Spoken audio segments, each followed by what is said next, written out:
And now we're going to have Chuck Missler come and present to us the Divine Watchmaker, proof of the existence of God through the creation that we can observe. For the invisible things are clearly showing to us the power and the glory of the God who created all things. And so, Chuck, if you'll come at this time, great to have you with us.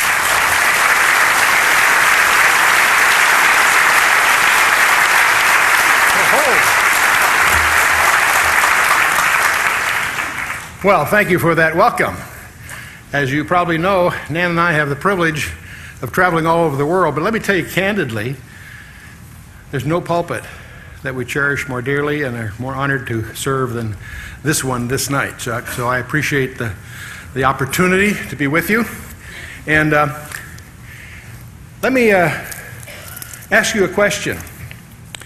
I have on my wrist a watch. It has several time zones. It has digital and analog displays.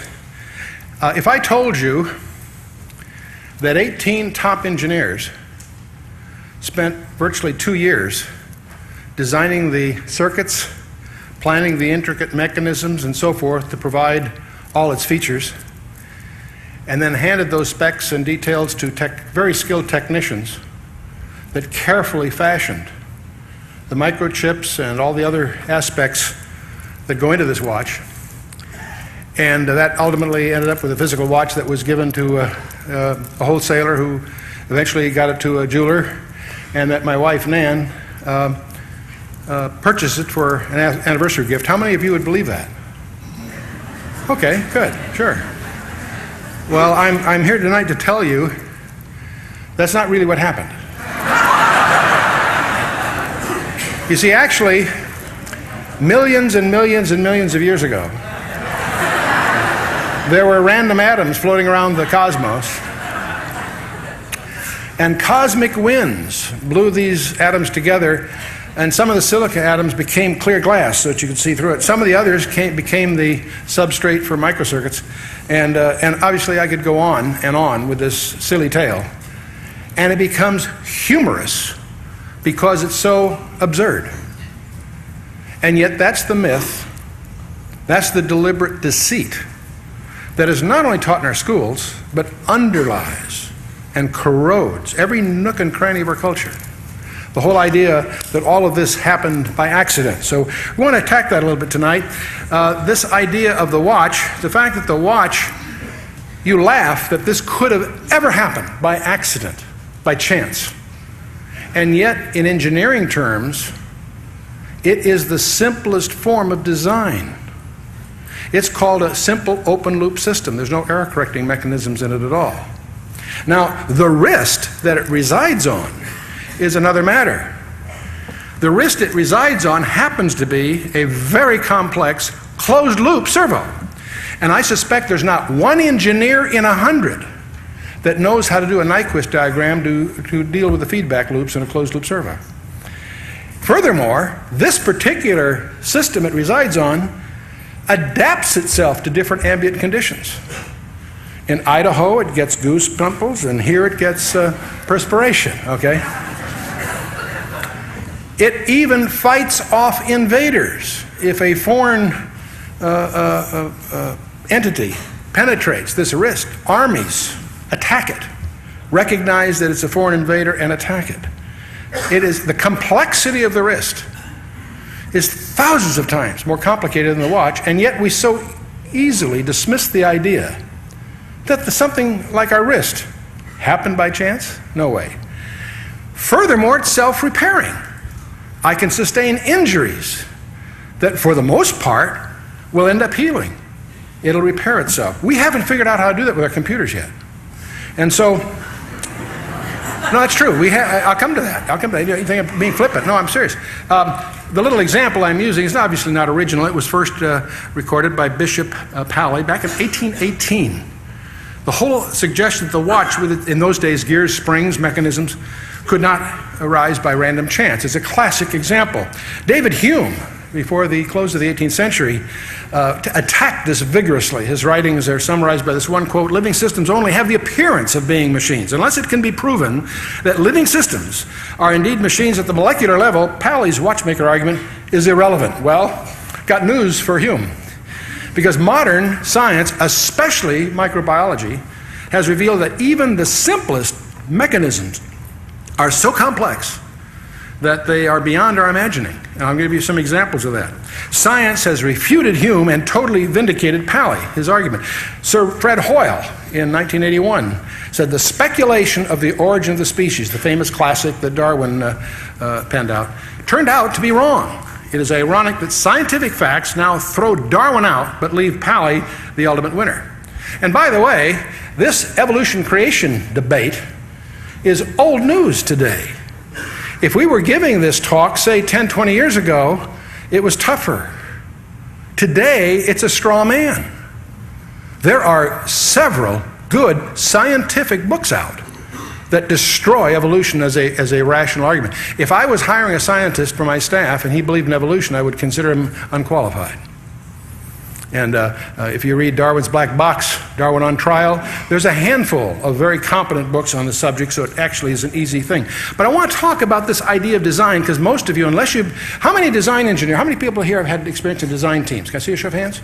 Well, praise God. It's a relatively modest percentage of the group. Any designer, if he thinks about it, has to laugh at the premise that these things can come off by chance. The open loop system that I use as an example is a very simple system. You have some energy source, some mechanism that does something, but without correction. It's an open loop system. There's no closure mechanism. Those are simple. It's the simplest form of design. Even that can't happen by chance, but let's go on to the closed loop system. That's where we might have some kind of a datum, a sensor that will compare that datum to the ambient. For example, your thermostat on your heater in your home. You set the temperature you want, it will sense the temperature of the home and then initiate some action to correct it and close that loop. That's called a closed loop system. As the ambient changes, the difference from that ambient to the datum goes to zero, the system shuts down. That's called a closed loop system. Another example is your power steering in your car, a much more complex one, but those are all examples. We take that for granted. Those cannot happen by accident for lots of reasons I'll try to demonstrate to you. But then you go to the next level and create a closed loop system that's adaptive, meaning it learns. There is numerical controlled machinery that will sense the material it's cutting and adjust its behavior accordingly. There are commonly in our society not only closed loop systems, but adaptive ones that learn, that will adjust their behavior for different circumstances. And those things I'm trying to show you that each of these levels we're talking about is an increased level of complexity. Now that leads to one of the three basic fallacies that we're going to touch on tonight about the fallacy of evolution. Now when I say evolution, I don't mean evolution in general, because there are issues of evolution. What we mean when we say evolution is biogenesis, as it's commonly taught as the origin of life. That's when I say the word evolution, we're actually misapplying it, but everybody does, so let's not fight that battle. The whole concept of self-organization violates one of the basic laws in the entire universe, commonly called the entropy laws. The thermodynamic version of it is called the second law of thermodynamics. The first law of thermodynamics is you can't create matter or energy, and that basically says you can't win, right? The second law of thermodynamics says that every transfer process has a loss. There's no such thing as a 100% efficient machine. Every machine has some loss to the ambient. And so that's expressed several different ways in thermodynamics. And the second law of thermodynamics just says that the first law says you can't win, the second law says you can't break even. You always lose. And but this whole, one of the things, every field of science, and I could list all of them, virtually all of them, take advantage of a phenomenon called the entropy laws, which means simply that we always observe order going to disorder. That's called entropy is sort of a synonym for randomness or chaos or lack of order. And in the entire universe, in every field of science, we observe that it's always going from order to disorder. There's only one field of science that chooses willfully to ignore the entropy laws. That's the field of biology, when it deals with evolution. Because evolution is a flagrant disregard of everything else we know about the universe. Self-organization, things don't organize themselves. Let me give you some practical examples. You spend a Saturday afternoon cleaning up the garage, right? You spend 3, 4, 5 hours, whatever, straightening it all out, labeling boxes, whatever, right? How long does that last? Or the front hall closet, or your locker at school. You discover in life it takes energy, effort, intelligent input to create order. It doesn't happen by itself. In fact, there's just circumstance that militates against order. And there's only one place in the entire universe we observe an exception to that, where we have disordered elements come together into order. It's called life. And that's because there's a direct participation in that process from outside the system. And we'll talk maybe a little bit about that if we have time. Let me give another example. How many have used a camera? How many have done any study of the human eye? Its ability to automatically focus, automatically adjust apertures, and on and on and on. The fact that it's tuned itself to the visible range. If you broaden that range, you have a poorer signal-noise ratio. If you can see infrared and ultraviolet, you have a tougher time navigating unless you have special reasons to. And yet, we compare our eye is a vastly more complex thing than a camera. Many of us have very expensive cameras. We're very proud of them. But the engineering in those is trivial compared to the engineering in your eye.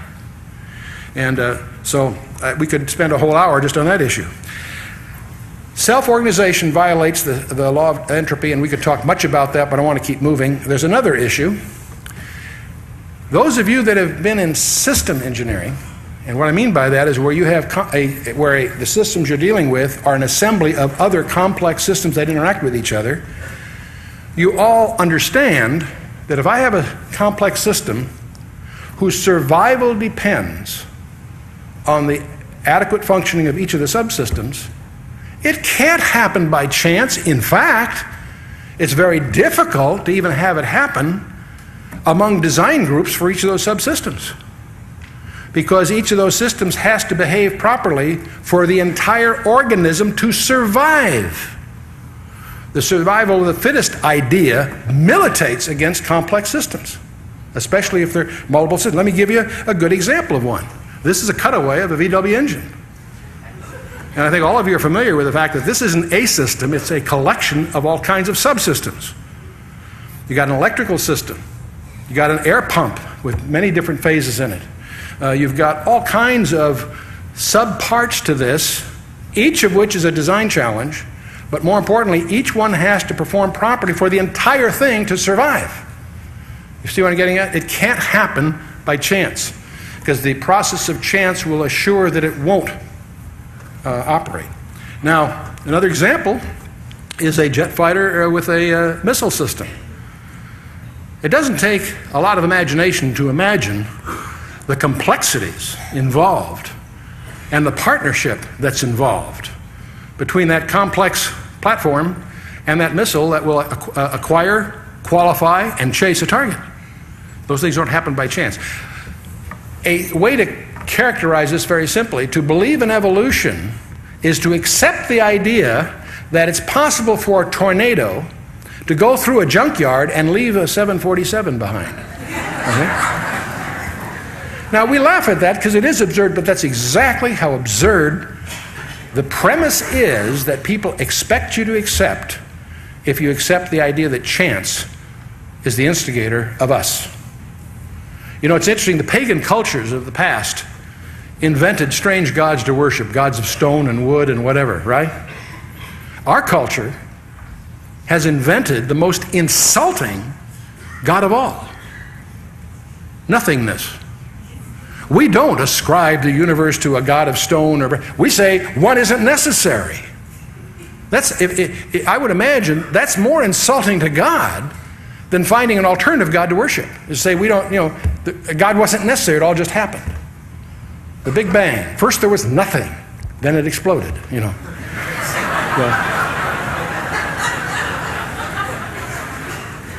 laugh at that. But when you run into kids that are being taught in school, ask them, how good a scientist are you? Or do you have to park your brains at the door when you go into the biology lab? Challenge them, not in theistic terms, in simple logic to start with, and recognize that we are plunged in the age of deceit. We shouldn't be surprised. What I want to focus on is the hierarchy of design. You know, we've talked about open loop systems, an order of magnitude more complex are closed loop systems, and each one of these is, in a sense, a prerequisite in a design course. Before you get to adaptive systems, you have to have the previous one.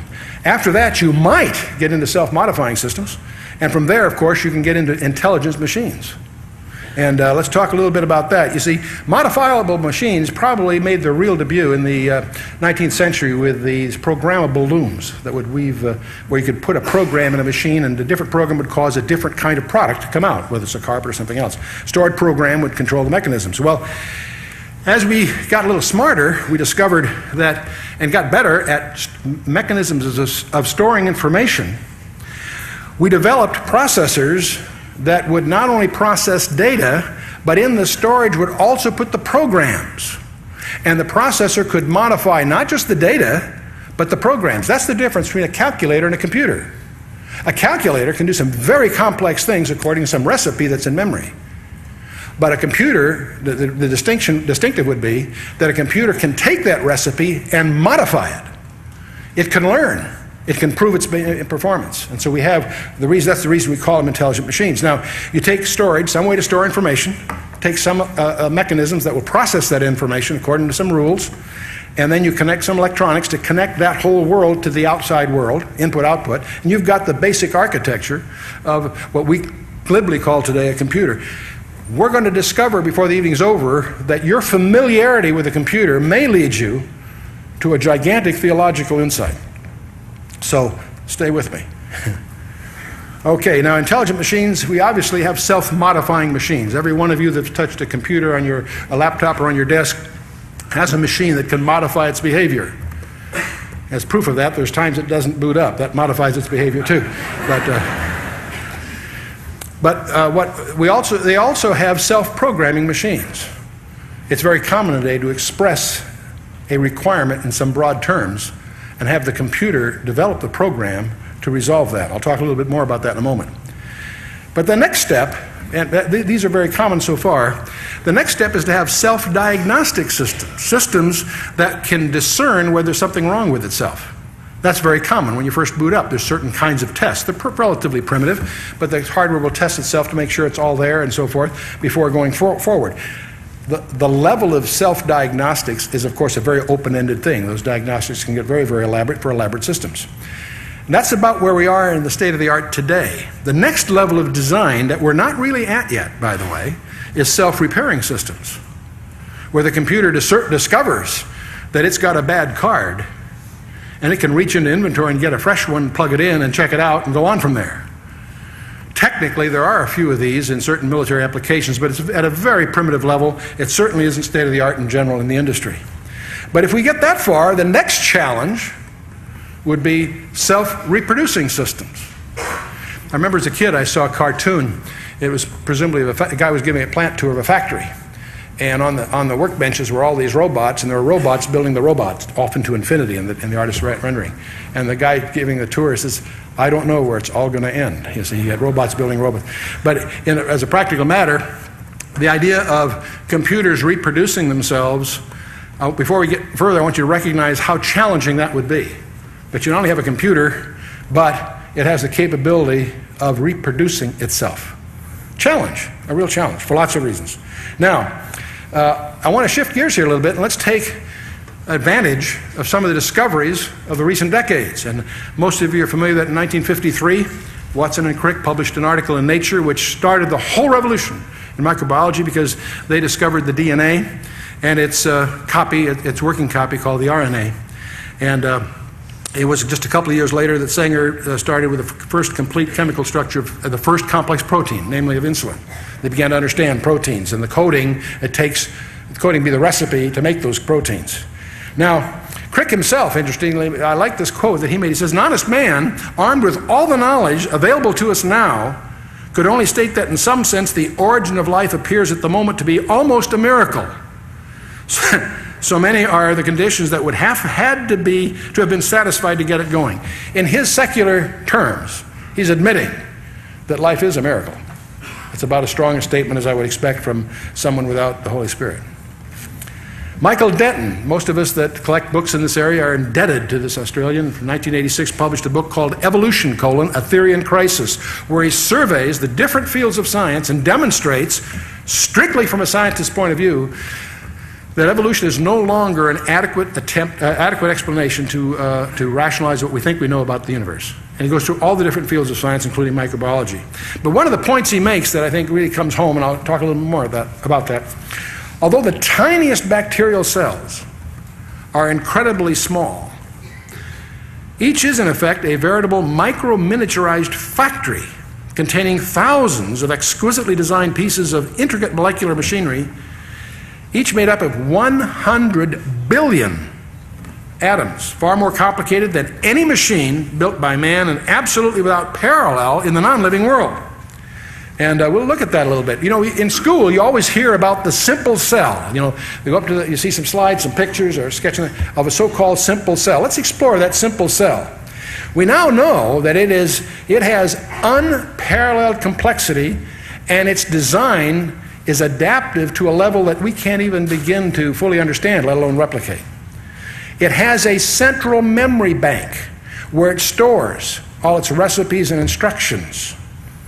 It is surrounded with assembly plants and processing units. It has robot machines, they're protein molecules. Some of them typically consist of 3,000 atoms in three-dimensional configurations, and there are hundreds of thousands of types of these things. You know, I guess that one reason this whole, as I go down this path, I'm sorry I don't have a slide for it. Having spent 6 years in the senior manager of the Ford Motor Company, one of the things that we're very proud of in Detroit is what Ford calls the River Rouge plant. Now, I've been away for a few years, but I'm going to presume it's still as it was when I left it in the late 60s. But the River Rouge plant has about, as I recall, about 300 miles of railroad in it. What makes the plant unique in the world, it's huge, is that raw iron ore and limestone and chemicals come in one end of the plant. In the plant, they make their own steel, their own glass, their own paint. They have automated parts of the plant that make the engines. At the other end of the plant come out new cars, complete new cars. It's a totally integrated manufacturing plant, the only one of its kind remaining in the world. Can you imagine the complexity? If you ever get in Detroit, they have plant tours, it's worth doing. And don't bother seeing the engine plant, it's boring. There's nobody there. All these machines going, but not, you know, what everybody likes to see is the steel plant, of course, and then the other, usually everybody sees the assembly plant at the end because there's a lot going on there.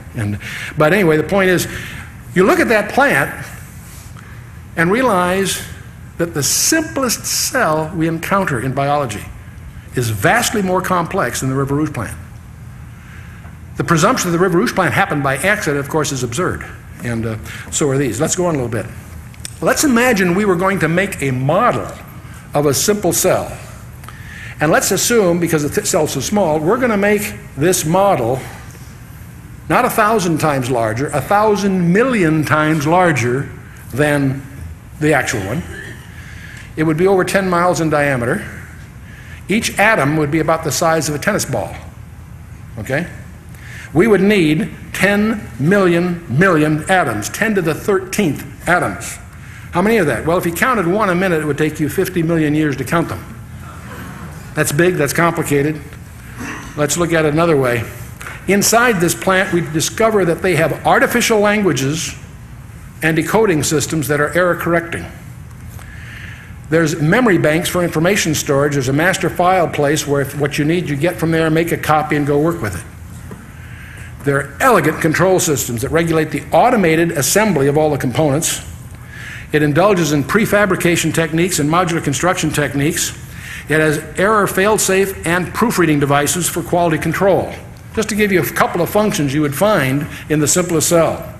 Now, the complexity of a simple cell is unequal to anything on the planet Earth. And it's capable of replicating its entire self in a matter of a few hours. Imagine the River Rouge plant try to make another one. Right? Now, there are three fallacies of evolution. We've talked in superficial terms, the violations of the entropy law. We've talked about how critical system interdependencies are essential for survival. There's a third dimension to all of this, another aspect that often gets overlooked that happens to be my specialty, so let me touch about it. And that is the field of biology exploits digital languages.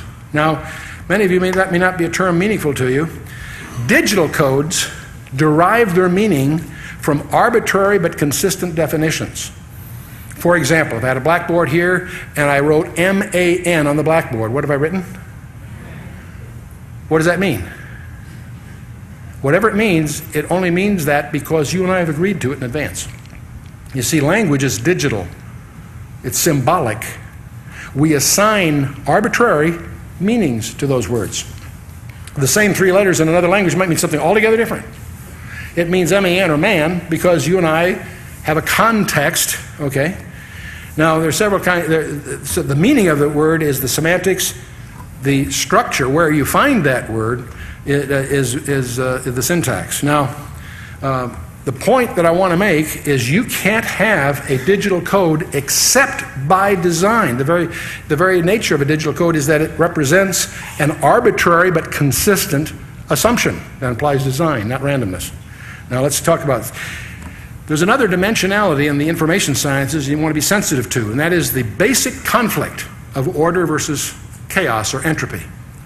I think most of us understand what order is. We recognize if we walk into someone's garage when it's really ordered, organized, in contrast to most of our garages. Information represents order. Error is entropy or chaos.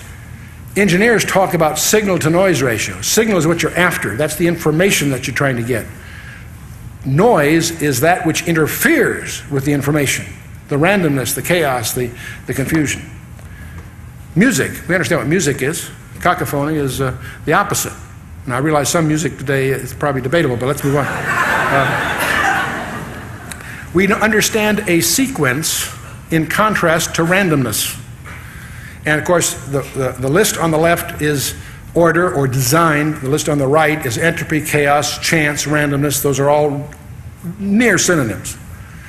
And we know in the universe everything goes from order to chaos. In fact, that's called by the scientists the arrow of time. It's one of the ways we can tell when time is going forward. There are strange conditions in which you might be concerned, is time going backwards? If time reverses, everything that records time is also reversed. So it's not as simple as it sounds. But in case you ever, on a weekend at home, are concerned, is time going forward or backward, there's an easy way to tell. Get a deck of cards and shuffle them. If as you shuffle them they become more ordered, you'd get uncomfortable, wouldn't you? And the reason you would is because you're reversing the entropy laws.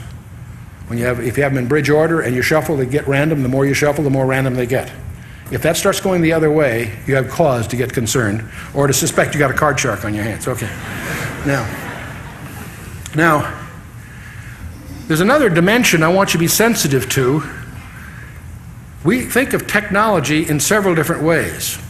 There is the technology of conveyance, I'll call it that. For example, pen and ink. And we often get confused.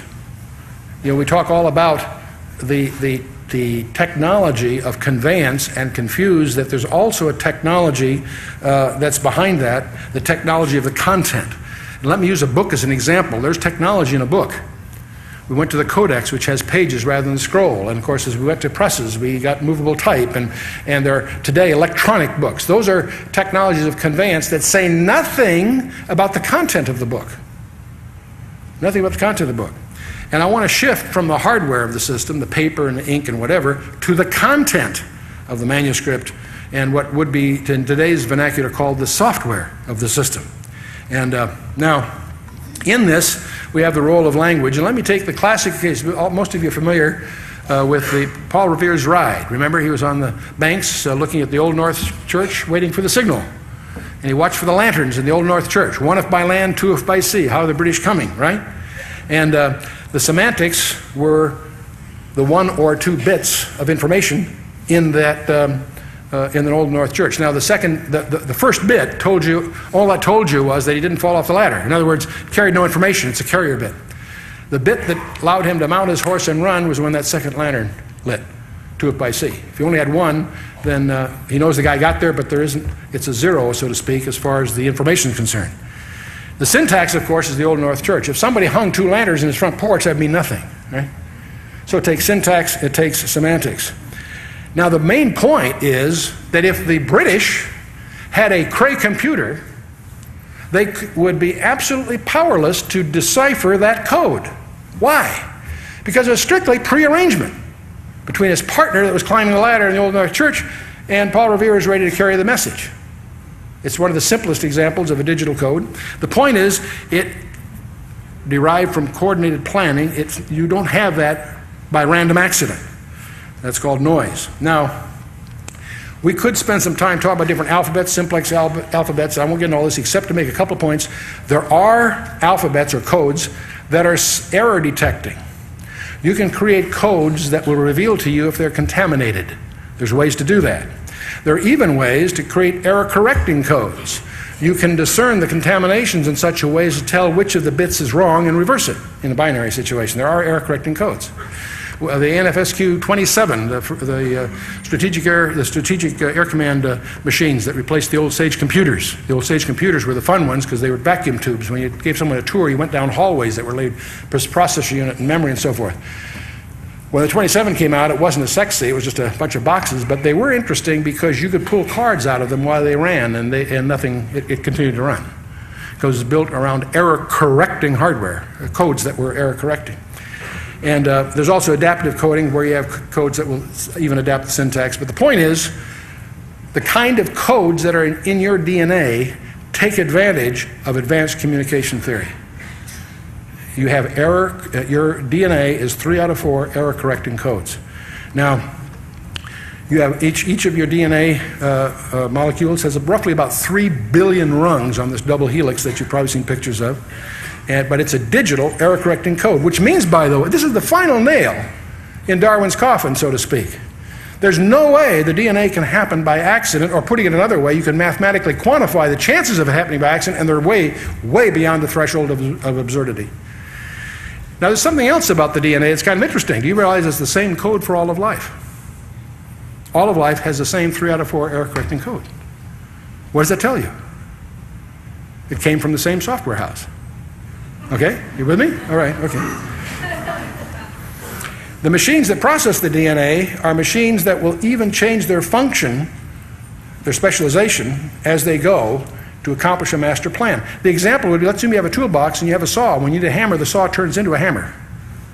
That's more complex than a saw or a hammer. You follow me? These are multifunction machines. Now, let's talk briefly about amino acids. There are hundreds of different kinds. Only 20 are utilized by living systems in the construction of proteins. Proteins are basically a sentence of amino acids that are typically from somewhere between 100 and 500 amino acids long. To define that protein requires a code that tells you which of those 20 amino acids go in what order. And I won't get into the structure here, except to give you some examples. In these molecular diagrams, the top row are simply the chains that link them together. So a protein is a linkage, in a sense, of a string of amino acids where the amino acids are like the alphabet in a sentence, okay? Now, and it's a 3 out of 4 code. You want to get in the chemistry. There are 4 nucleic acids that are used as the alphabet for the code. There are 4 of them. In the DNA, they're adenine, thymine, guanine, and cytosine. In the RNA, which is the matching copy, it happens that thymine is uracil takes its place. But the point is these 4, and I'm going to relate to them by A, U, G, or C in the following slide. These are the codes. Every amino acid is defined by 3 of these 4 in some order. This is the DNA code. We won't relax, we're not going to go through it in detail, but you'll find on here 20 amino acids, and you'll notice there's several codes that can be used for certain ones of them. That's an error correction feature. I want you to notice that there's a couple here by context that can be the start bits, and there's a couple that are punctuation for stopping, so you can parse the sentences. This is as far as they've gotten. They're discovering that this is also multi-level code. It goes far beyond our common understanding of communication. But the main point for you to carry away is that this is a 3 out of 4 error correcting code. It's a digital code. It's not analog. Now what happens in your cell, of course, down in the central library, you've got the DNA, the master blueprint. When something has to happen, like the cell needs to replicate itself, this DNA is transcribed into what they call the RNA, which is like a photocopy, and then that gets translated into the sequence of amino acids that make up the protein that you're trying to get. The protein, and there's hundreds of thousands of different proteins. All the different kinds of tissues in your body are specced. Something interesting, you hear all this discussion about Bible codes, and we've written a book on that which tries to put it in perspective. The equidistant letter sequences some of them are too provocative to ignore, but also most of what you see printed is sensationalistic and misapplication. But what is interesting is that your DNA is processed the same way. When your DNA when they make a copy of the RNA, before it can be the messenger RNA, certain segments of that code are extracted. And the parts that you need, that here represent symbolically by the ABC, the X and Y parts are pulled out, the introns are pulled out, the extrons which are left are spliced to be that chain that is useful to carry the message to the machinery to build the protein that the cell needs. Isn't this amazing? This all happened by chance, all by accident? And then there's actually, the message is monitored by a device which you and I would say looks an awful lot like a device that reads tape, except it's got some error correction in it that's kind of exciting. But let's take one protein, let's just take one protein and see what we're talking about. Listed on the slide are the 18 amino acids. There's over 500 pieces to this, made up of these 18 amino acids. And they have to be in a specific order. Not just this percentages, it's got to be in a specific order. This is sort of like giving you a vocabulary list, but it's got to be in the right order to express what needs to be expressed. Now, because of those numbers, it's possible in mathematics to determine what's the likelihood of that happening by chance. This is the equation.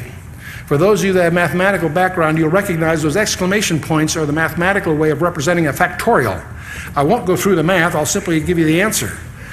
With the hemoglobin, the protein that we listed there, you've got one chance in 10 to the 650th power to have it right. Now, if you don't have it right, then it's not hemoglobin, and in fact, it's probably fatal. So you're really, really interested that messenger RNA is done correctly and doesn't have errors in it, okay? And so otherwise you have what they call hemoglobinopathy. And so the specificity is the issue. Now you say, see, one of the things about chance, people love to say, well, it just, it was millions and millions of years or whatever. Well, wait a minute. There are only, if you accept their view that there's 15 billion years to the history of the universe, I don't, but let's stipulate that for the purpose of discussion. That's only 10 to the 18th seconds.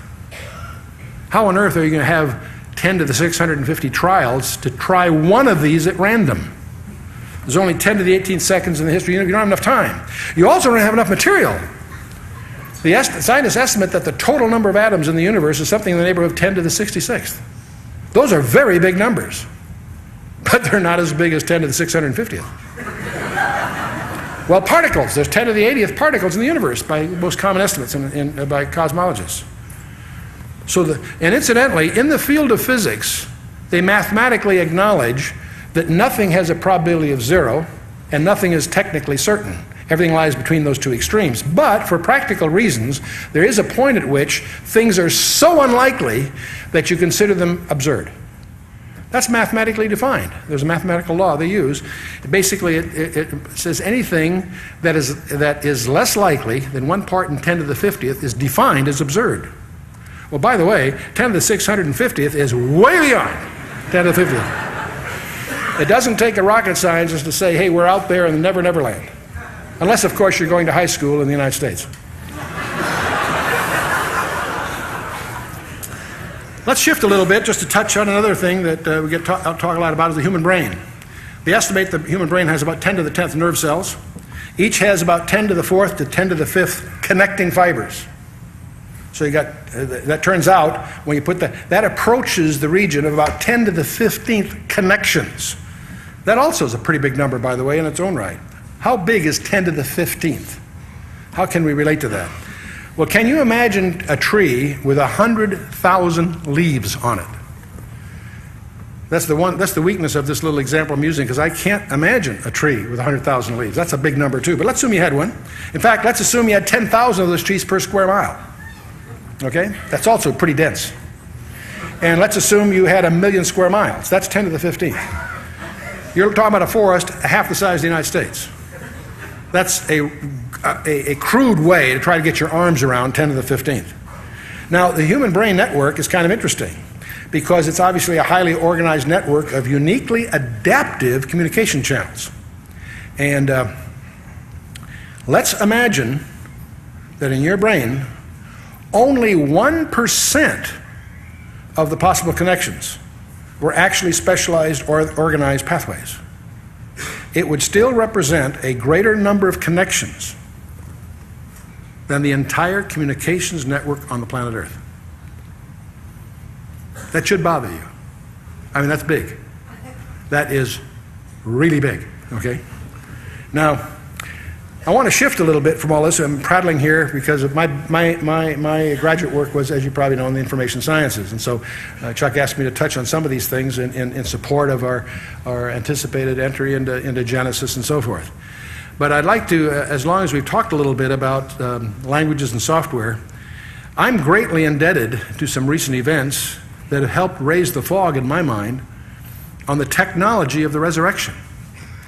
I don't know how many of you puzzle over this. I'm sure your skeptical friends will say, how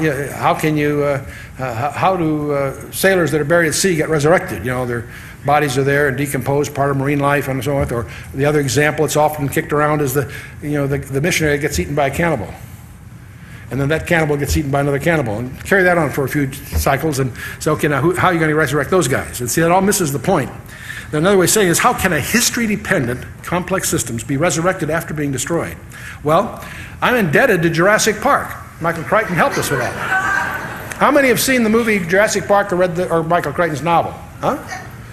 I think that is a great contribution to our conceptual horizons. Because what he did in his fictional treatment is he highlighted the fact that all that is needed to recreate, so to speak, these prehistoric creatures was a sampler of the DNA. You remember that the plot line basically has, by capturing a prehistoric mosquito captured in amber that hopefully had gotten some blood from a prehistoric animal, that blood has the DNA of that animal preserved over the whatever the duration of time was. By having that DNA, they could reconstruct the animal. And that's the plot line. And it's an extension only in modest ways of what we think we really know. And I think that's very, very exciting because it highlights a couple of things. Because first of all, we know today, you and I are made up of a little over 17 elements, give or take. And these are the same elements that are in the dust of the ground. And one of the questions you have to ask yourself is, how did Moses know that? We know that today, but I'm impressed that in the Torah you find that very, very, very point made. But here's the real point, is that the atoms are fungible. What do I mean by fungible? Well, when I'm playing with my grandson with Lego, and I need a blue Lego piece, any one of the blue Lego pieces will work. I'll try a red one from time to time. That doesn't work. I need a blue one, right, Mark? So, in other words, for purposes of the project, there are parts that are fungible. They're identical. It doesn't matter which one you have. If I'm trying to put together a chemical hydrocarbon, I need a couple of hydrogen atoms, a carbon atom. Doesn't matter which carbon atom it is. Follow me? So the Jurassic Park entertainment highlighted the point that the atoms, the hydrocarbons, whatever, that went into these things are drawn from the fungible inventory that's around. What's missing is the information. And now, I'm sitting here tonight grateful for Chuck's tolerance to let me occupy what's probably the most coveted pulpit in America, and I appreciate being here. I'm enjoying this experience, and I'm looking out there, and a little frustrated because I can't really see you. And it's not because of the lighting. You see, I can only see the residences you're occupying. I have here a computer, and let's imagine in your mind that you knew everything there is to know about every circuit, every part, every technology that makes up this piece of hardware. Every microcircuit, all the recording, everything. If you knew all that, could you tell me anything meaningful about its behavior? Could you tell me what the next slide's going to show? Could you tell me anything about it? Of course not. Why? What determines the behavior of this computer? The software, not the hardware.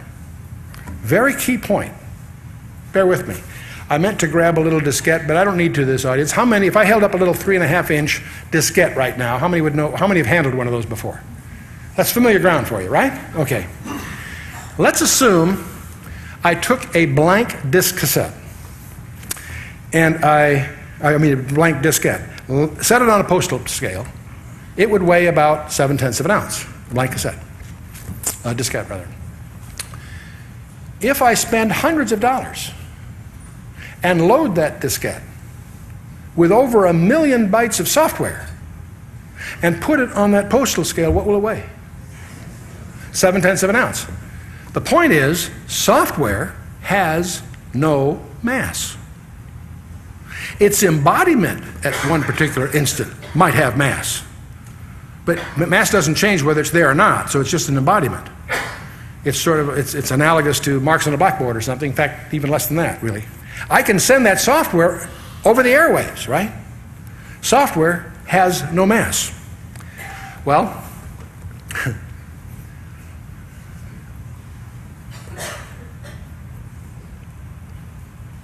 the real you sitting there in the pews is software, not hardware.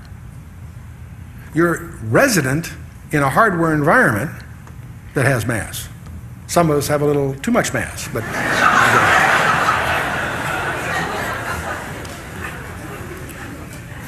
and this reminds me of a time, as you know, I make my living writing and publishing and also traveling, running around, and so I depend on a laptop.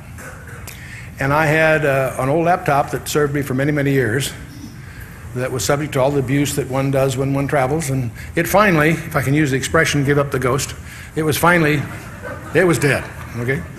And I was in big trouble because I couldn't afford a new one, but some friends who knew my dependence on it and were of a heart to do so treated me to a top-of-the-line new laptop on that occasion. And I'll never forget that day. I was thrilled, of course. I got this thing, and the first thing I did, of course, is start loading it with all my favorite crutches. My favorite Bible software package and my favorite word processor and all these files that I've developed over the years that I, crib, and you know how that works. If you steal from one person, it's plagiarism, but you steal from several, it's called research. Anyway, I had all this stuff.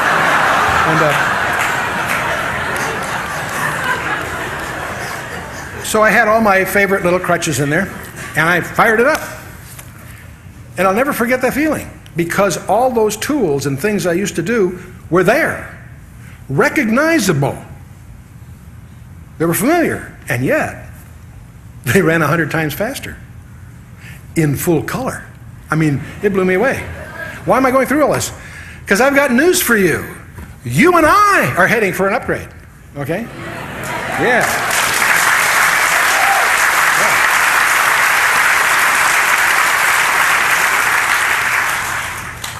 Most of us probably have read enough to get a feeling for the incredible advances in hardware in the computer industry, the microchips and so forth, getting denser and all that stuff. A lot of visibility on that.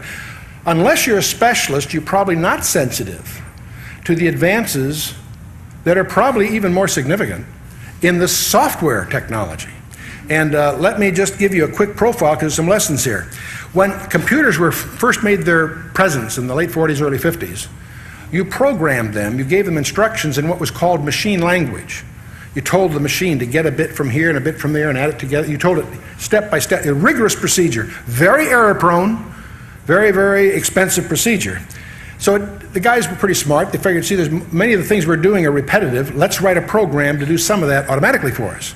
For reasons that are not important, it has a strange name. They're called assemblers, where you delegated to the assembler the management of the memory. You didn't care where the number was. You just wanted to be able to grab it when you needed it.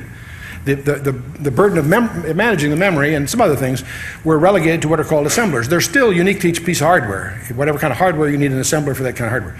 Well, the next step, as they progressed, now we're getting, say, to the late 50s, the next step was to start a way so that you could express what you want done in your own terms. Now, if you're an engineer or a mathematician, that's in formulas. And so they developed a package called Fortran. If you expressed it in pretty much as an equation, a program would take that and render that equation into a program for you. The business people had a similar thing called the Common Business-Oriented Language, COBOL. And we look back and they're kind of crude in their way, but still the assemblers reduced the cost and errors in programming by over 100 to 1. And the next ones, they called them compilers. Again, the terminology is not important. The compilers were also a breakthrough because they were independent. Well, the languages they drove were independent of the machine. If you had a machine built by a certain manufacturer, you needed a compiler for that machine, but the language you communicated with was independent of whether it was GE or IBM or whatever. So the compilers made the industry independent of the hardware in a very important way. But the point is, you're moving up the chain. You're now expressing in what they call procedure-oriented languages. You express it in the terms that you're used to.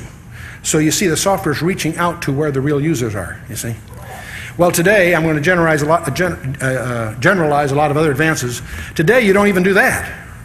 Today, if you've got an application, you generally take advantage of a library of application generators. You can describe what it is you want, how you want the screen to look like, and so forth, and it's done automatically. It'll generate the instructions for the compilers, which will generate the assembly level code, which will finally get to where the machine will work. Now, the point I'm getting at is, conceptually, a program goes from the top down. It turns out, in the industry, you can't go the other way. And that's why we have a software industry today. When you go to a computer store, you can buy a copy of somebody's application, some program, and in general, I'm going to exaggerate only a little bit, there are exceptions, but in general, you can't reverse engineer that. You can use it, it'll run for you, it'll do as advertised, but you have no ability to guess even at the architecture of how that works inside.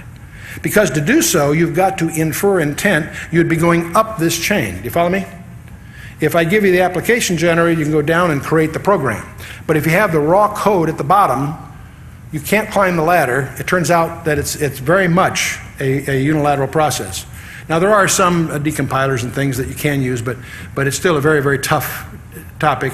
And the reason I want to get into this a little bit, this highlights the dilemma of the psychologists in the field of psychology. If I have this computer here, and all you have is the hardware, and you try to infer how it's organized by trying to x-ray it, or by trying to simply try its behavior under different conditions, you'll come to conclusions, but it's very unlikely you can even infer what the architecture is. You have to have the owner's manual. Now, the field of psychology is doomed to frustration because that's its analogous position. It's trying to infer how we're organized, how we're made up, how our software is made up inside by analyzing our external behavior. And it can never get beyond a certain level. And that's exactly what the Word of God says. The Word of God is the one that can discern between the soul and the spirit. Psychology never can. It can only go through the soul level, never further.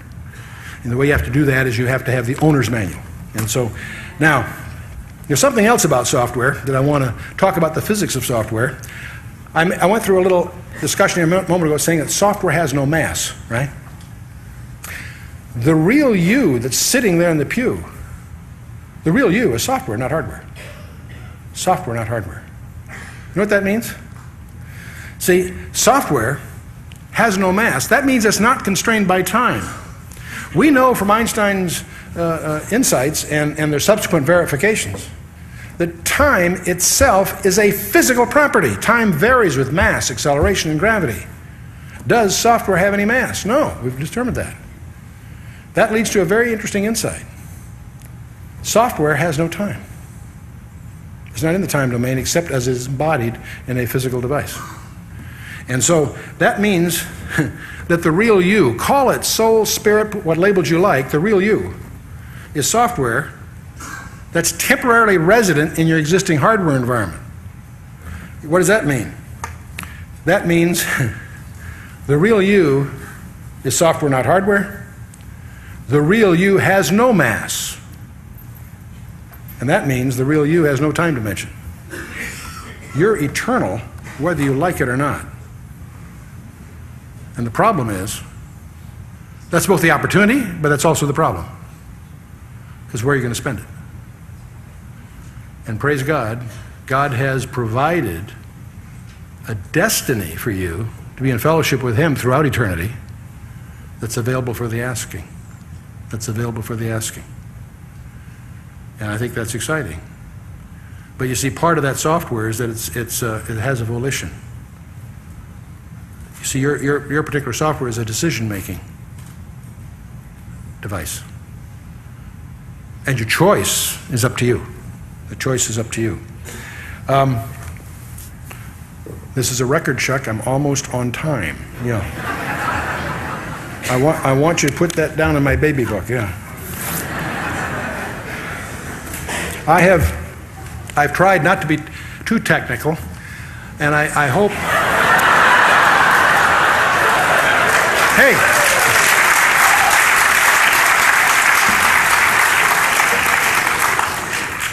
Chuck asked me to do the Divine Watchmaker kind of thing, which Mark Eastman and I did a series some time ago that Chuck has asked me to do. And of course, parts of it are a little bit different because I've since published the book Cosmic Codes, Hidden Messages from the Edge of Eternity, which is not just about Bible codes, it's about DNA and our digital universe and some other things too.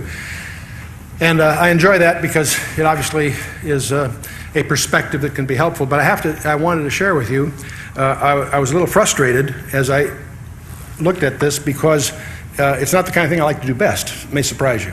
Yes, it's fun to deal in this because it's an area I know a lot about. But at the same time, most of you came here tonight for a Bible study, not to hear some platitudes about DNA and other things. And so what I wanted to do, I didn't want to end on DNA and languages and software and stuff. And I want to talk about the Creator that did all of this. And yet I want to also honor the time constraints, because it is a school night and all that sort of thing.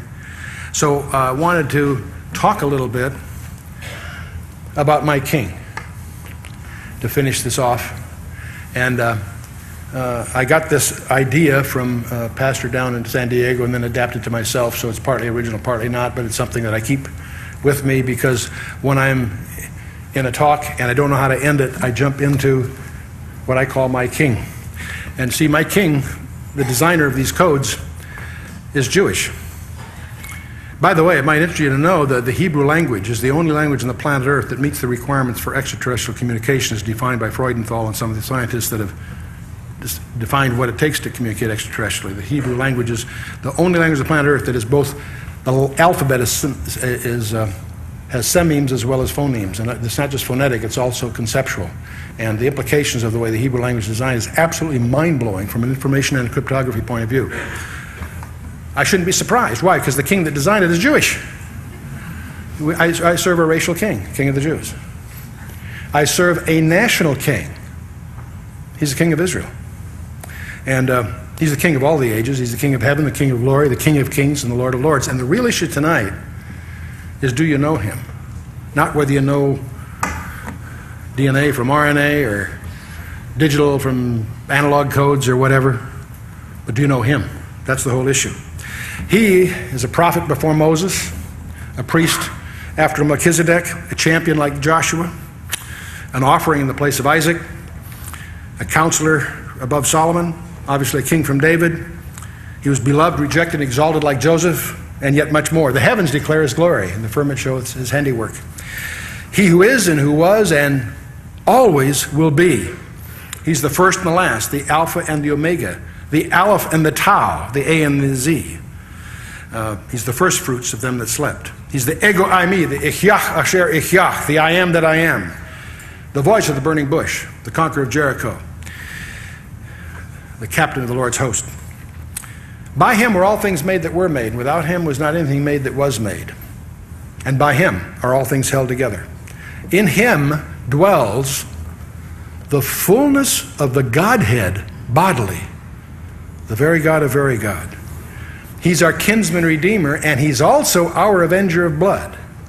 And he's also our city of refuge. He's our performing high priest, our personal prophet, our reigning king. He is enduringly strong, entirely sincere, eternally steadfast. He's imperially powerful. He's immortally graceful and impartially merciful. He stands alone in himself. He's august, supreme, unique, unparalleled. He's the loftiest idea in literature. He's the highest personality in philosophy. He's the fundamental doctrine in theology. He's the supreme problem in higher criticism. He's the miracle of the ages. He's the superlative of everything good. He's God's Son. There's no means of measuring his limitless love because it was written in blood on a wooden cross that was erected in Judea some 2,000 years ago. He was born of a woman so that you and I could be born of God. He humbled himself so that you and I could be lifted up. He suffered rejection so that you and I could become his friends. He denied himself so that we could freely receive all things. He gave himself so that he could bless us in every way. There are no barriers that can hinder him from pouring out a blessing. He's the only one able to supply all our needs simultaneously. He's available to the tempted and tried. He blesses the young. He cleanses the lepers. He defends the feeble. He delivers the captives. He discharges the debtors. He forgives the sinners. He franchises the meek. He guards the besieged. He heals the sick. Provides strength to the weak. He regards the aged. He rewards the diligent. He serves the unfortunate, and he sympathizes and he saves. His offices are manifold. His reign is righteous. His promises are sure. His goodness is limitless. His light is matchless. His grace is sufficient. His mercy is everlasting. His word is enough. His yoke is easy and his burden is light. I wish I could describe him to you. He's indescribable. He's incomprehensible. He's irresistible. He's invincible. The heaven of heavens cannot contain him. Man cannot explain him. The Pharisees couldn't stand him, but found they couldn't stop him. Pilate couldn't find fault with him. The witnesses could not agree against him. Herod couldn't kill him. The death couldn't handle him. The grave couldn't hold him. He has always been and always will be. He had no predecessor. He'll have no successor. You can't impeach him, and he ain't going to resign.